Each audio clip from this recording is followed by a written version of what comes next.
Welcome to Public Palika. Economy and democracy, the vital link. The relationship between democracy and economy is more than abstract theory. It shapes the everyday experiences of citizens, determines the inclusivity of political participation, and ultimately tests the health of constitutional institutions.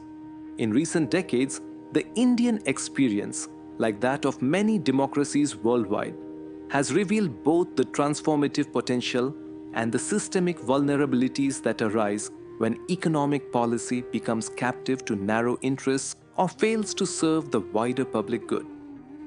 The economy in democratic life. Democratic politics is not simply about elections or policy debates. It is deeply interwoven with the fabric of daily life. Jobs, livelihoods, housing, education, and health. An equitable and effective economic framework underpins the legitimacy of democratic governance by ensuring that growth translates into tangible improvement in citizens' life conditions. When economies flourish inclusively, public faith in democracy is reinforced.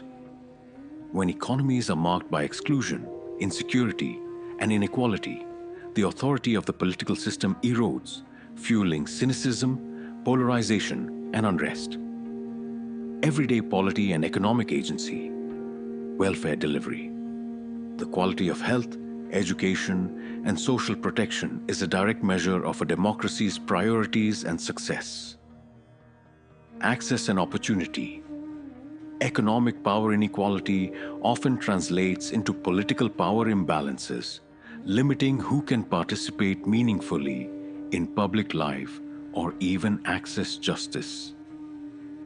Employment and security. Persistent joblessness, precarious work, and stagnant wages heighten public discontent and weaken civic engagement. Critic of the current economic framework and practices. Centralization and exclusion. India's economic model remains heavily centralized, with fiscal authority and resource allocation predominantly controlled by central agencies. Despite federal rhetoric, state and local governments, closer to citizens' real needs, have limited discretion in tax collection and expenditure. This top-down approach often results in inefficiencies, gaps in welfare delivery, and limited local accountability. Resource flow. Funds are frequently delayed or diluted as they move through multiple bureaucratic layers, encouraging leakages and local corruption. Policy disconnect. Centralized economic decisions can be out of touch with local realities, resulting in schemes that fail to address specific community challenges or needs. Crony capitalism and rent-seeking.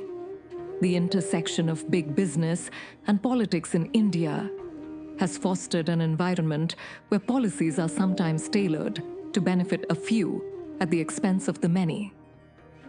Regulatory capture, preferential contracts, and tax incentives disproportionately favor the well-connected, undermining both economic efficiency and public trust. Public sector banks. Repeated banking crises and rising non-performing assets, NPAs, have stemmed in large part from politically motivated lending and inadequate oversight. Corporate influence. Regulatory bodies intended to safeguard public interest have at times been compromised by partisan or business pressures.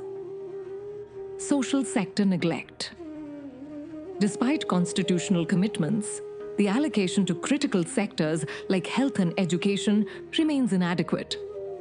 Both the quality and accessibility of public goods are far below democratic aspirations. Healthcare. Public health spending in India has hovered at 1.5% of GDP, far below the global average and insufficient to ensure universal access or robust responses to crises. Education. Shortfalls in funding and oversight have left many government schools understaffed and under-resourced. leading to high dropout rates and persistent disparities. Inequality and exclusion. India's economic growth has produced impressive aggregate gains, but the benefits have not been evenly shared. The Oxfam 2024 report on inequality showed that the richest 1% in India held more than 40% of the country's total wealth, while the bottom 50% owned only 3%. Economic polarization feeds resentment and undermines the inclusive promise of democracy, reports and statistics. The plight of economic institutions. Banking oversight has been challenged by persistent loan defaults and controversial write-offs, contributing to enormous taxpayer burdens and undercutting public sector bank credibility. Healthcare and education systems are chronically underfunded, with outcomes lagging behind other emerging economies, despite India's scale and resources. Welfare programs continue to be plagued by leakages and inefficient targeting, with a significant fraction of allocated funds failing to reach intended beneficiaries.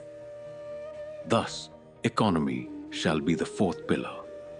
The economy is neither a neutral backdrop nor a purely technocratic concern within democratic politics. It is the terrain upon which justice, participation, and well-being are contested and realized, or betrayed. The shortcomings of the current economic framework in India and the enduring weakness of many core institutions show how democratic ideals can be hollowed out by practices that prioritize the welfare of a few over the rights and opportunities of the many. Addressing these failures calls for not only technical fixes, but a radical rethinking of economic governance that centers local accountability, inclusivity, and public participation. Only then can the promise of democracy be genuinely redeemed in the everyday lives of citizens. The turning point from crisis to construction. The diagnosis is now clear. What began as a celebration of democracy has, over time, devolved into a performance. Elections without empowerment, policies without proximity, governance without grounding. We've witnessed how the democratic promise falters when detached from the daily lives of people, and how economic centralization, institutional fatigue, and performative representation have hollowed out the spirit of participatory governance. We are not the first to notice these failures. Many before us have critiqued the inadequacies of the state, proposed reforms, and even built alternatives. Yet most such efforts, while well-intentioned, merely patch symptoms without redesigning the structure. The missing piece, what this antithesis has laid bare, is not a lack of policies, but the absence of a foundational philosophy and architecture that connects economic justice with democratic sovereignty. To move forward, we must shift from critique to creativity, from what democracy lacks to what it could become. That journey begins now. In the next section, we articulate the thesis, a constructive vision grounded in the philosophy of life economics. It redefines governance through the lens of human needs, essential, existential, and eternal, and proposes a new distribution logic, the rainfall model, as a corrective to the inefficiencies of trickle-down economics. It then explores Ihlok Tantra, a vision of personalized democracy, where the individual is not merely a voter, but an active node of civic agency. Finally, it culminates in the proposal for public palika, not a replacement of existing institutions, but the long-missing economic pillar needed to complete our democratic framework. If the first part has shown us what went wrong, the next part begins to imagine what could go right. Let us now build not just a better system, but a more human one.